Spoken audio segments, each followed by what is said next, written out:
Hey, I'm Linda. Thanks for joining me this morning. In our quiet suburban neighborhood, my days always start the same. I make breakfast for my son, Danny, before he heads off to school.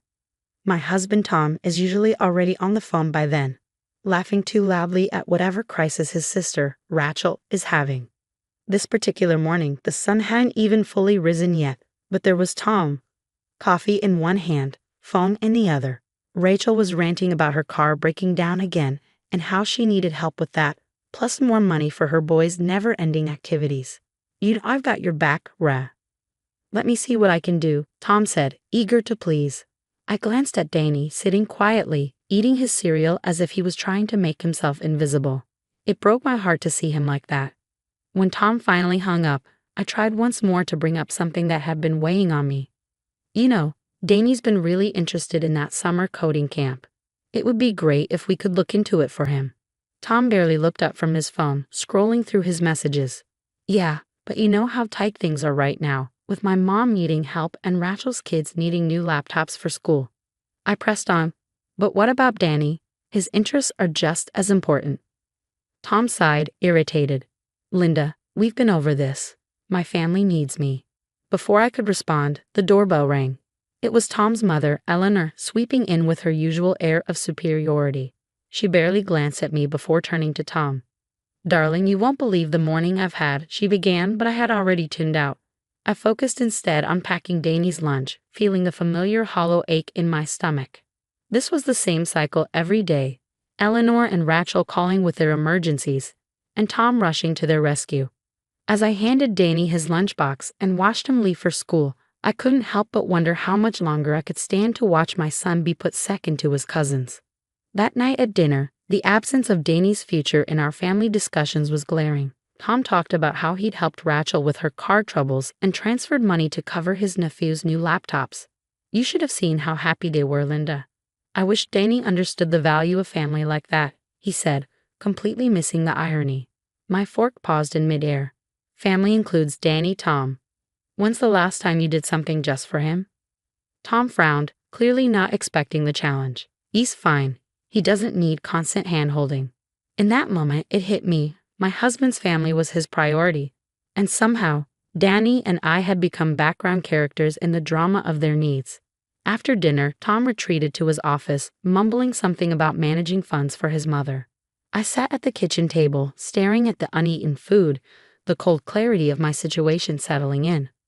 I was alone in this, but I was determined to change it for Danny and for myself. The next steps wouldn't be easy, but as I cleared the dishes, I knew one thing for sure. I wouldn't let my son be forgotten. Not anymore. Later that evening, I logged into Danny's college fund account, something I always did with a sense of pride. But today my heart sank. The numbers didn't add up. Thousands of dollars were missing. Frantically, I double-checked, hoping I'd made a mistake. No such luck. I confronted Tom. You gave his college fund to Rachel's kids. Babe, they needed it for school. It's a good investment in their future. And what about Danny? His future doesn't count. Come on, it's not like that. He's smart. He'll figure something out. Family helps family. That's just it, isn't it? Tigu, Danny isn't family enough to deserve his own savings. Tom shrugged, feeling my anger. I'm doing my best here. No, you're doing what's easiest. You're avoiding conflict with your mom and sister by sacrificing your own son. The silence that followed was thick and uncomfortable. Tom's avoidance was answer enough. It was up to me now. Danny needed someone in his corner, and that someone was going to be me. A few days later, I found myself sitting in a local coffee shop, chatting with a mom whose son attended the same expensive private school as Rachel's kids. What started as casual talk about school fundraisers quickly turned into a strategic gathering of information. So the school is pretty selective with scholarships, huh? Must be a hefty tuition. Oh, absolutely. It's outrageous. But some people get creative with funding. Creative? How so? She leaned in slightly, lowering her voice. Well, you didn't hear it from me, but there's been talk, she said, lowering her voice. Some parents funnel money through different accounts, even for scholarships. There's a lot of politics involved. Politics. That word echoed in my head. Tom's family helps family suddenly seemed like something much darker, part of a system built on manipulation and secrecy. I thanked her for the chat, my mind racing. That evening, I found myself at the school, posing as a prospective parent interested in scholarships. The admissions director, a sharply dressed woman with a polished smile, was more than willing to explain their prestigious program. How do most families manage the tuition? I asked, trying to sound casual. We offer a variety of scholarships, some based on need, others on merit, and of course, there are private donations. Private donations? I probed. Yes, some of our benefactors are very generous. It allows them to give back and support the community. It's all very discreet, of course. Discreet. There it was again, the secrecy. It was clear there was something beneath the polished surface, a system designed to control through financial dependency. This was about more than money. It was about influence.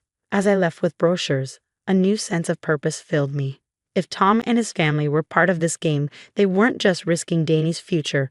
They were part of a machine manipulating far more than just college funds. On the drive home, the streetlights blurred as scenarios raced through my mind. How many others were out there, silenced by the weight of financial dependence? How deep did this go? When I arrived home, I found Tom on the couch, flipping through TV channels. He glanced at me, his gaze hollow. "Find out what you needed?" he asked, barely paying attention. "More than you know, Tom. More than you know." The pieces were starting to fall into place. Tomorrow I put my plan into action, for Danny, for everyone trapped in this web of family first. I wasn't just confronting Tom anymore. I was preparing to expose the rot at the core. The next morning, as the sun crept over the horizon, I was already on my way back to the school. I clutched a folder of carefully prepared questions, all under the guise of exploring scholarships for Danny. But my real mission was to meet with Paula, the financial advisor I'd been introduced to during my previous visit. "Good morning, Paula. Thanks for meeting with me again. I really appreciate it." "My pleasure, Linda. I know how stressful it can be figuring out school funding. What can I help you with today?" "Well," I began. Lowering my voice, I heard from a few parents about the possibility of managing funds creatively here. I was wondering. Paula leaned in slightly, her voice dropping to a whisper. "It's not something we openly discuss, but yes, there are certain avenues we can explore, depending on your needs. I'm interested in scholarships, or maybe something a little more discreet. I'm not sure how it all works." She nodded and pulled a thick folder from her drawer. "Let's see what we can do for you. It's all about finding the right fit for your situation." As she flipped through the documents, I noticed names and figures, a trail of breadcrumbs. So all these contributions go directly to the students. Mostly yes, but in special cases, funds are managed through a third party. It could be a parent or an aunt or uncle, like a trust of sorts. "Exactly," she confirmed. "Bingo. And these trustees, could I see who they are, just for reference?" Paula hesitated, then pulled up a digital ledger on her screen. I scanned it quickly, and there it was, Rachel's name, not her son's, handling significant sums of money. "That's interesting," I murmured, filing the information away. As the meeting wrapped up, Paula mentioned something that made my pulse quicken. "You know, with all the scrutiny these days, we have to be careful. There's talk of an audit coming up, a thorough review of all accounts." "An audit?" I repeated, my heart racing. That sounds serious. "It's all routine, of course, but yes, it makes everyone a bit nervous." "Understandable. Thanks for the heads up." I left with a smile on my face and my mind buzzing. The next step was clear. That afternoon, I paid a casual visit to Eleanor's house. Tom's mother loved to brag about her children's supposed generosity, and today was no different. "Tom has been such a help to Rachel and the boys," Eleanor gushed. "He's got such a generous heart. Our family always takes care of each other." "I heard the school might be having an audit soon," I said, as innocently as I could. "It's great that everything's so transparent, isn't it?" Eleanor froze, her cup of tea halfway to her lips. "An audit? But why?" "Oh, I'm sure it's just routine. Audits are good for peace of mind, making sure every dollar goes where it's supposed to." I could see the worry creep into her expression, the seed of doubt firmly planted. "Well, yes, I suppose I'll mention it to Rachel. Probably for the best." As I left Eleanor's house, I could feel my plan coming together. The mention of an audit would spread through Tom's family like wildfire, and with Rachel and Tom's shady financial dealings, Panic was inevitable. The next morning, I was in the kitchen when the phone rang. The caller ID showed the school's number. My heart skipped a beat. "Good morning, this is Paula from the school. We've started a preliminary review of our accounts, and while it seems there might have been some irregularities." "Really? That sounds concerning," I said, feigning surprise. "Yes, we've received a few anonymous tips. We're looking into everything very thoroughly." "That must be a huge hassle." "It is, but it's necessary. We take the integrity of our funding very seriously." I could almost hear the sweat forming on her brow through the phone. The trap was set, and now I just had to wait for it to spring. Hours later, as I was watering the plants, Tom burst through the door, his face flushed with a mix of anger and confusion. Eleanor followed closely behind, wringing her hands, her usual composure replaced by an unmistakable worry. "Linda, what have you done?" Tom roared, slamming the door behind him. "Me? What are you talking about?" "They're auditing the school. They're asking about the money I sent for Rachel's boys," Eleanor interjected, her voice cracking under the strain. "Money you never should have sent," I replied, keeping my voice calm. "You've embarrassed us all. If this gets out, our reputation," Eleanor began, but I cut her off. "Your reputation was built on lies, Eleanor. You stole from your own son." "I was helping my family," Tom protested, his voice defensive but faltering. "At what cost, Tom? Who's your family, really?" He couldn't answer. His silence was a deafening admission of guilt. That evening, the fallout was palpable. Word spread quickly, as it always does in tight-knit communities. Neighbors whispered, their eyes darting toward our house, filled with a mixture of pity and judgment. The phone rang again. It was Rachel this time, her voice frantic. "Tom, what have you done? They're asking about the scholarships, the money." "It was for you and the kids, Rachel," Tom stammered, desperation creeping in. "I did it all for you." "You've put us all at risk," she snapped. The blame game began, phone calls flying back and forth, accusations ping-ponging between family members as the whole unit began to crumble under the weight of deceit. In the eye of the storm, I sat quietly.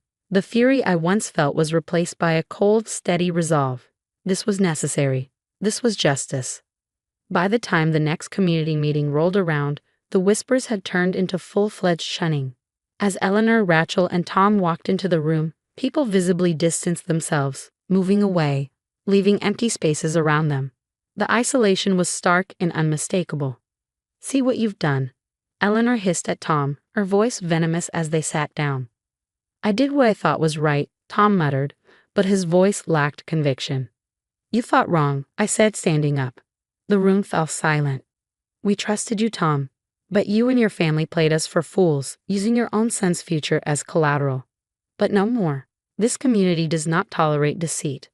As I sat back down, I could feel the weight of many eyes upon me. There was a shift in the room, a nod here, a whispered agreement there. The tide was turning. When I returned home, the sky was streaked with the fiery hues of sunset. The hardest part was over. Our once quiet town, uneventful and serene, now buzzed with the aftershocks of a scandal that had exposed the cracks in what was once thought to be a model family. Tom's actions had not only put his job at risk, but also dismantled the pedestal his family had built for themselves. The next day, as I walked into the cafe, I could feel the weight of many glances, this time not of pity but of respect. I sat down with the school principal and a few local benefactors. Their tone had shifted completely. "We've been discussing Danny's situation," the principal began, "and we all agree that a bright young man like him shouldn't suffer for his father's mistakes." "Absolutely," one of the benefactors added. "We're looking into a scholarship to cover his tuition for the coding camp he's interested in." It was a testament to the resilience and compassion of our community. "Thank you," I said, warmth flooding through me. "This means more than I can express." As I left the cafe, I felt lighter than I had in months. Neighbors waved, some stopping to offer their support and help. It was a stark contrast to the isolation now surrounding Tom, Eleanor, and Rachel. At home, I found Danny working on his homework.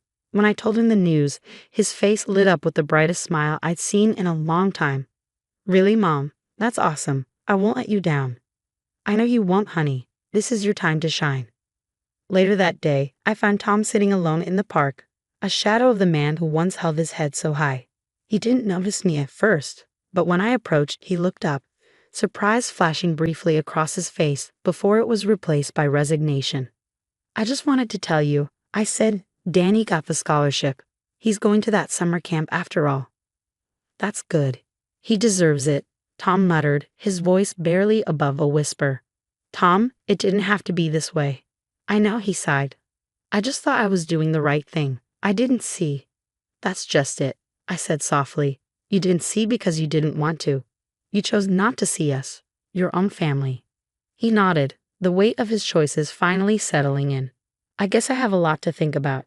"Yes, you do." I turned and left him to his thoughts. The road ahead for him would be long and filled with challenges of his own making. But for Danny and me, the future was looking brighter.